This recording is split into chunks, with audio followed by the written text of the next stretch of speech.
এই স্টোরির আগের পার্ট ডিসক্রিপশনে লিঙ্ক দিয়ে দেবো, সেখানে প্লে লিস্ট থেকে চেক করতে পারেন। গল্পের নাম টর্চার উইথ লাভ 59 পার্ট।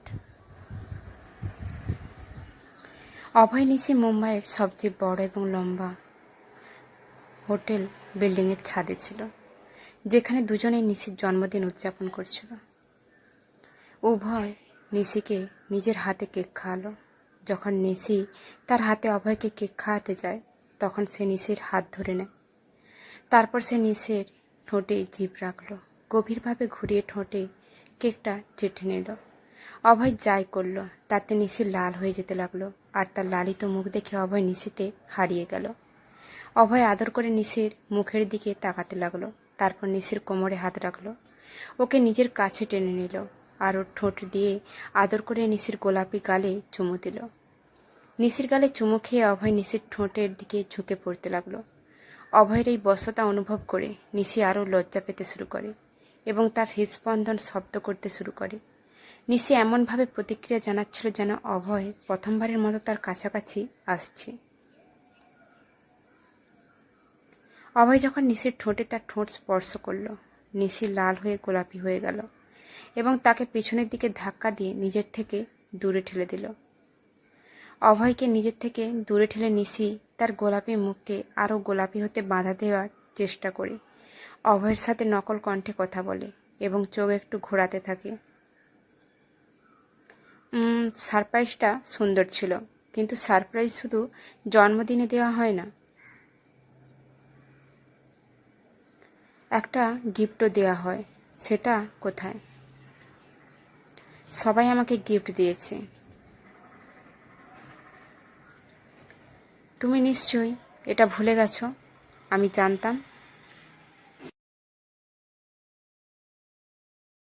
এই শেষ কথাটা বলেই নিশি অভয়ের দিকে তাকিয়ে ভ্রুকুটি করে। নিশির কথাগুলো শুনে অভয় শান্তভাবে তার দিকে তাকিয়ে রইল। কিছুক্ষণ পর হঠাৎ অভয় নিশির হাত ধরে ওকে এখান থেকে নিয়ে যেতে লাগলো। তুমি এখন আমাকে কোথায় নিয়ে যাচ্ছ? নিশি অভয়কে কথা বলছিল এবং সে নিজেই বিড়বিড় করে ওঠে, আমি কি বলতে থাকি, কথা বলার আগে ভাবি না কেন? আমি যাই বলি না কেন অভয় সেটাই করতে লাগে। এখন আমি জানি না সে আমাকে কোথায় নিয়ে যাচ্ছে, আমি নিজেই ফাঁদে পড়েছি। এখন নিশির একটু মুখ ফুলে যায়। অভয় নিশিকে এই হোটেলের ছাদের নিচে ফ্লোরে নিয়ে যায়, যেখানে সে নিশিকে একটা রুমে নিয়ে যায়।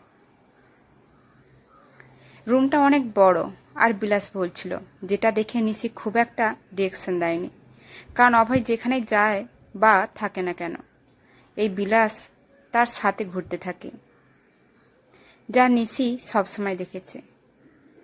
রুমে অভয় নিশির হাত ছেড়ে নিজেই ওয়াশরুমের দিকে চলে গেল। এখন নিশি প্রশ্নবিদ্ধ ভাব নিয়ে দাঁড়িয়ে থাকে। কেন অভয় তাকে এই রুমে এনেছে? অভয় কি এই রুমে তার জন্য কোনো সারপ্রাইজ গিফট লুকিয়ে রেখেছে?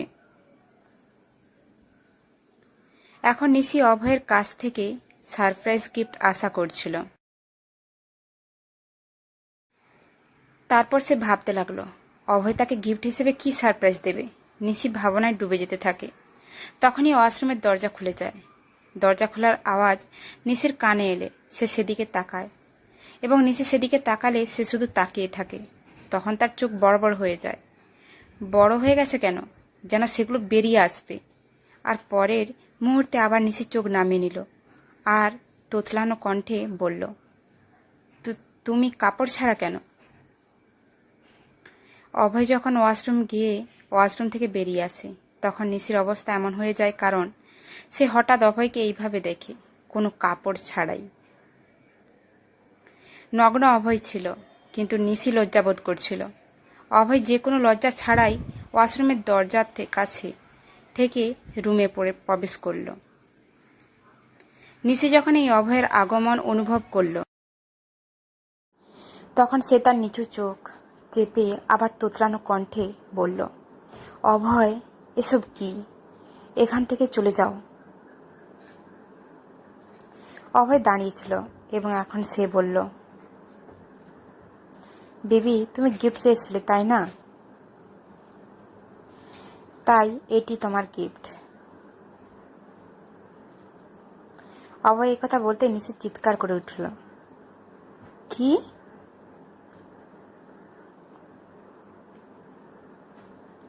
এবং সে তার বন্ধ চোখ খুলে অভয়ের দিকে অবাক হয়ে তাকায়। তারপর পরের মুহূর্তে সে আবার চোখ নামিয়ে বলে, এটা কি ধরনের গিফট অভয়?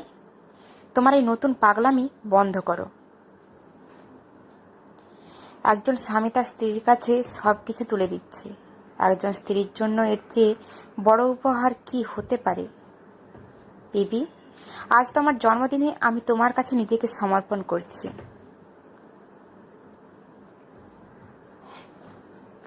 এখন তুমি আমার সাথে যা খুশি করতে পারো। আমাকে ভালোবাসো বা মেরে ফেলো, সবই আমার কাছে গ্রহণযোগ্য। তবে হ্যাঁ, আমি প্রথমে তোমার কাছ থেকে ভালোবাসা চাই। I am craving for you, baby. I am craving for your love, baby. I am really sorry. আমি যা করেছি তার জন্য আমি সত্যিই দুঃখিত। তোমাকে কষ্ট দিয়েছি তার জন্য। এইসব কথা অভয় বলল, আর এখন সে নিশিকে সরি বলল। আর সরি বলার সময় এবার অভয় তার কান ধরে নিশির সামনে উঠবস করতে লাগলো। এমনিতে অভয় কাপড় ছাড়া, তার উপরে এসব। নিশির পুরো মাথা ঘুরছে। সে তার দিকে না তাকিয়ে চিৎকার করে বলল, অভয়, বন্ধ করো। কি করছো? প্লিজ থামো। অভয় থেমে থাকে না। সে অনড় ছিল। নিশি যেখানে লজ্জা পাচ্ছিল তার এখন অদ্ভুত লাগছে। তার চোখ মেঝেতে স্থির ছিল এবং তারপর সে হঠাৎ ওয়াশরুমের দিকে দৌড়ে গেল। নিশি নিজেকে ওয়াশরুমে আটকে রেখেছে। সেখান থেকেও সে চিৎকার করছে, প্লিজ অভয়, ড্রেস পরো। কিন্তু তারপর অভয় পাশ থেকে চিৎকার করে, I am craving for you, baby. Please forgive me. কিছুক্ষণ পর নিশি তখনও নিজেকে ওয়াশরুমে বন্দি করে রেখেছিল। অভয় রুমে ছিল। সেও আগের মতোই ছিল, শুধু এখন সে কোমরে একটা তোয়ালে জড়িয়ে রেখেছে। কিছুক্ষণ পর এতক্ষণ বন্ধ থাকা ওয়াশরুমের দরজা খুলে যায়। নিশি সেখান থেকে বেরিয়ে আসে। সে অভয়ের দিকে তাকালো, যে সামনে দাঁড়িয়েছিল, কিন্তু অভয় পেছনের দিকে ঘুরেছিল। নিশি এক দৃষ্টিতে অভয়ের দিকে তাকালো, তারপর সে তার দিকে পা বাড়ালো। হাঁটার সময় নিশির পা খুব ধীর ছিল, কিন্তু এই ধীর পদক্ষেপেও তার ঝাঁঝরি খুব আওয়াজ করছিল। ছন ছন। মনে হচ্ছিল যেন এগুলো নিজেই বাজতে আছে। এমন সময় নিশির ঝাঁঝরির আওয়াজ অভয়ের কানে পৌঁছালে সে নিশির দিকে ফিরতে লাগলো, কিন্তু অভয় ঘোরার আগেই নিশি গিয়ে পেছন থেকে তাকে জড়িয়ে ধরল। অভয়কে জড়িয়ে ধরে নিশির নিঃশ্বাস ভারী হয়ে উঠছিল। সে একটু কেঁপে উঠছিল। হঠাৎ অভয় যখন নিজের পিঠে নিশির স্পর্শ অনুভব করল, সে একটু অবাক হলো। কিন্তু অভয় অনুভব করল ভিন্ন কিছু, যেন তার শরীর আর নিশির শরীর এক হয়ে গেছে, তাদের মধ্যে কিছু নেই। এটা বুঝতে পেরে অভয়ের ভ্রু একসাথে হয়ে গেল এবং এখন সে নিজেকে ফিরে যাওয়া থেকে আটকাতে পারেনি। অভয় নিশির দিকে ঘুরে যায়, আর অভয় ঘুরে নিশিকে দেখলেই অভয়ের চোখ ছোট ছোট হয়ে যায়। মুখে একটু প্রশ্নবোধক ভাব ফুটে ওঠে। কয়েক মুহূর্ত এভাবে নিশির দিকে তাকিয়ে থাকলো, তারপর কড়া গলায় বলল, ড্রেস পরার জন্য আমাকে চিৎকার করছিলে, এখান থেকে পালিয়েও গেলে, আর এখন তুমি ড্রেস ছাড়া আমার সামনে চলে এসেছ। কিছুক্ষণ আগে যেমন অভয় কোনো পোশাক ছাড়াই সম্পূর্ণ উলঙ্গ হয়ে নিশির সামনে দাঁড়িয়েছিল, এখন তেমনি নিশি কোনো পোশাক ছাড়াই অভয়ের সামনে দাঁড়িয়ে আছে। নিশি তার নিজের ইচ্ছায় এভাবে এসেছিল, কিন্তু তার পুরো মুখ লাল ছিল, যা স্পষ্ট বোঝায় যে সে যে অবস্থায় ছিল তাতে সে খুব লজ্জিত বোধ করছে। নিশি তার লাল মুখটা একটু তুলে অভয়ের মুখের দিকে তাকালো। নিশি অভয়ের মুখের দিকে তাকালেই তার লাল মুখটা টমেটোর মতো আরও লাল হয়ে গেল। সে এক মুহূর্তের মধ্যে মুখ নিচু করে ফেলল। লজ্জায় সে অভয়ের মুখের দিকে তাকাতেও পারছে না। আবার এভাবে মুখ নিচু করে নিচু স্বরে বলল, আজ আমার জন্মদিন ছিল। আমাকে তুমি নিজেকে উপহার হিসাবে দিয়েছ। তুমি বললে আমি তোমার সাথে যা কিছু করতে পারি। একজন স্ত্রীর জন্য তার স্বামী নিজেকে তার কাছে সবকিছু হস্তান্তর করার চেয়ে বড় উপহার আর কিছু হতে পারে না। আর তুমি যখন আমাকে এত বড় উপহার দিয়েছ, তখন আমি তোমাকে ধন্যবাদ জানাতে বাধ্য বোধ করি, তাই না? আর তোমাকে ধন্যবাদ হিসাবে আমি নিজেকে তোমার কাছে হস্তান্তর করছি। স্বামীর জন্য এর চেয়ে ভালো ধন্যবাদ আর হতে পারে না। I forgive you, Abhay, and I am craving for you too. I am craving for your love too. Make me yours again.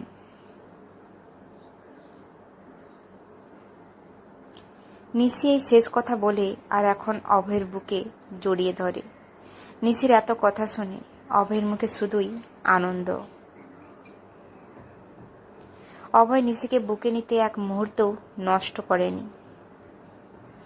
অভয়ের হাত অনুভব করলে নিশি অভয়ের মধ্যে আরও আবদ্ধ হয়ে গেল। সে তার পায়ের উপর পা রেখে তার উপর উঠে গেল এবং তার বুকে এমনভাবে মুখ লুকিয়ে গেল যেন সে তার বুকে মুখ ঢুকিয়ে দিতে চায়। সেই সাথে নিশির কোমরে অভয়ের হাতের আটসাঁটটাও বেড়ে যায়। তারপর নিশির ঘাড়ের কাছে মুখ লুকাতে থাকে। নিশির গায়ের ভেজা সুগন্ধে সে তার মধ্যে হারিয়ে যেতে থাকে। দুজনে কয়েক মুহূর্তে এভাবেই রয়ে গেল। তারপর নিশি অভয়ের বুকে মুখ লুকিয়ে স্নেহময় আর অনুভূতিপূর্ণ কণ্ঠে বলল, আই লাভ ইউ হাবি। নিশি এই কথা বলার সাথে সাথে অভয়ের কানে তার কথা পৌঁছালো। নিশির শরীরের সুবাস অনুভব করতে করতে হারিয়ে যাওয়া অভয় সেই হারিয়ে যাওয়া জগৎ থেকে বেরিয়ে এলো। সে নিশির মুখের দিকে তাকিয়ে বলল, আবার বলো বউ। অভয়ের এই কথা শুনে নিশি একটু হাসল, যেন সে জানত অভয় এই কথা বলবে। তারপরে সে অভয়ের দাবি পূরণ করতে শুরু করলো, আই লাভ ইউ হাবি। আই লাভ ইউ হাবি। I love you so much, হাবি। I love you so much, হাবি। এভাবে নিশি অনেকবার অভয়কে আই লাভ ইউ বলেছে। আর নিশির প্রতিটি আই লাভ ইউ শুনে অভয়ের মুখের অভিব্যক্তি এমন হয়ে যায় যেন সে খুব শান্তি পাচ্ছে। তারপর নিশি কথা বলা বন্ধ করে। নিশি কথা বলা বন্ধ করলে অভয় আবার বলল, আবার বউ বলো। I love you, হাবি। I love you, হাবি। নিশি আবার অভয়ের চা পূরণ করলেও অভয় আবার নিশিকে বলতে বলল, আই লাভ ইউ, হাবি। কিন্তু এখন নিশি অভয়ের কথা শুনল না। সে অভয়ের বুকে ঘুষি মেরে বলল, আমি অনেক বলেছি, তোমার মন কি এখনো ভরেনি? অভয় নর্মাল ছিল না, কিন্তু সে এক পাগলামো মেজাজে ছিল। নিশি যখন তার অনুরোধ পূরণ করল না, তখন সে নিশির চুলের মুঠিতে আঁকড়ে ধরে নিজের সামনে মুখ নিয়ে সে পাগলের কণ্ঠে বলল, আরও বলতে থাকো। তুমি আমাকে 100 বার বলো, আই লাভ ইউ, হাবি। আমি শুনতে চাই। আমার এটা ভালো লাগে যখন তুমি আমাকে এইভাবে ভালোবাসা দেখাও। অভয়ের এই ডেসপারেট ভাব এবং তার পাগল চেহারা দেখে নিশি তার ঢোক গিলে। অভয়ের এই ধরন নিশির কাছে নতুন ছিল না। সে সবসময় তার ক্ষেত্রে এমন হতে দেখেছে, কিন্তু তারপরও অভয়ের এই রূপে নিশি সবসময় একটু ভয় লাগে। এই ভয়ে নিশি আবার অভয়ের দাবি পূরণ করল। আই লাভ ইউ হাবি, আই লাভ ইউ হাবি। নিশির মুখ থেকে আবার নিজের জন্য আই লাভ ইউ হাবি শুনে অভয়ের মুখে আবার একটা স্বস্তির ভাব ফুটে উঠল এবং নিশিকে শক্ত করে জড়িয়ে ধরে তার কানে ফিসফিস করে তার ডেসপারেট কণ্ঠে বলল, বিবি, এভাবে বলতে থাকো। আমি এই শব্দটি অনেক মিস করেছি। কিছুক্ষণ পর এখন অভয় নিশি দাঁড়িয়েছিল না। অভয় রুমের কিং সাইজের বিছানায় বসেছিল আর নিশি অভয়ের কোলে তার কোমরের দুই পাশে পা জড়িয়ে বসেছিল। সে তার দুই হাত অভয়ের গলায় জড়িয়েছিল। নিশিকে কোলে বসিয়ে অভয় হালকা করে নিশির ঘাড়ে চুমু খাচ্ছিল, যেখানে নিশি তখনও অভয়ের দাবি পূরণ করছিল।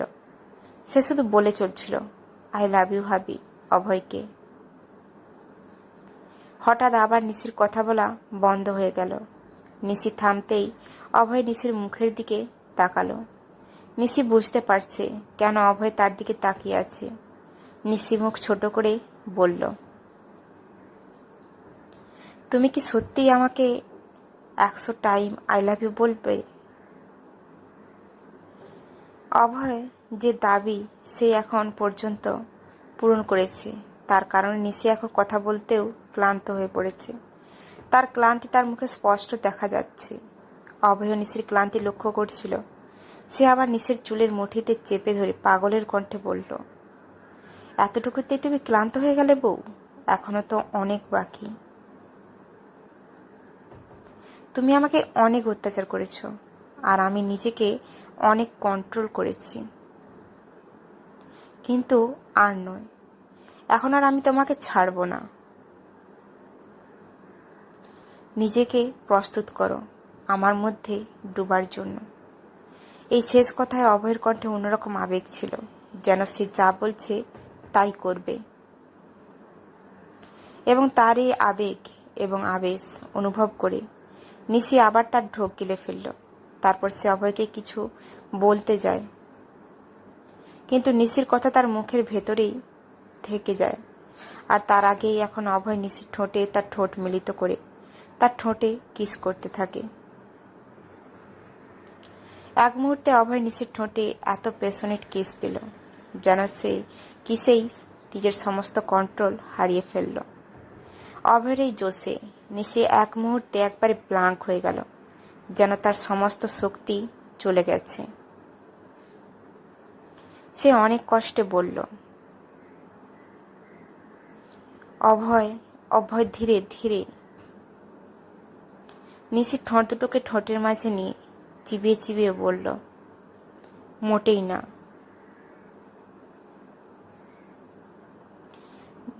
নাও and kiss me too, like I am doing to you. এই বলে যে হাতটা নিশির চুলের মুঠিতে চেপে ধরেছিল, সেই হাতটা খুব দ্রুত নিশির মুখের উপর চেপে ধরে। অভয় এমন আচরণ করছিল যেন নিশিকে খেয়ে ফেলবে। অভয় খুব প্যাশনেট ছিল এবং তার প্যাশনেট নিশিকে তার মতো হতে বাধ্য করে। নিশির শরীর এমনিতেই কেঁপে উঠল। সে অনেক কষ্টে একটা দীর্ঘ নিঃশ্বাস ফেলল। তার কাঁপানো শরীরকে নিয়ন্ত্রণ করার চেষ্টা করল। তারপর সে তার ঠোঁট খুলে দিল। তার মধ্যে অভয়ের ঠোঁটটা নিয়ে সে আবেগে চুমু খেতে শুরু করল। আগে একদিক দিয়ে আগুন লাগলেও এখন দুই দিক দিয়ে আগুন লেগেছে, যার প্রভাব ছিল বেশ গভীর। অভয় নিশি একে অপরের ঠোঁটে চুমু খেতে লাগলো, যেন একে অপরকে খাচ্ছে। আবেগ এবং উন্মাদনা উভয় দিক থেকে সমান ছিল।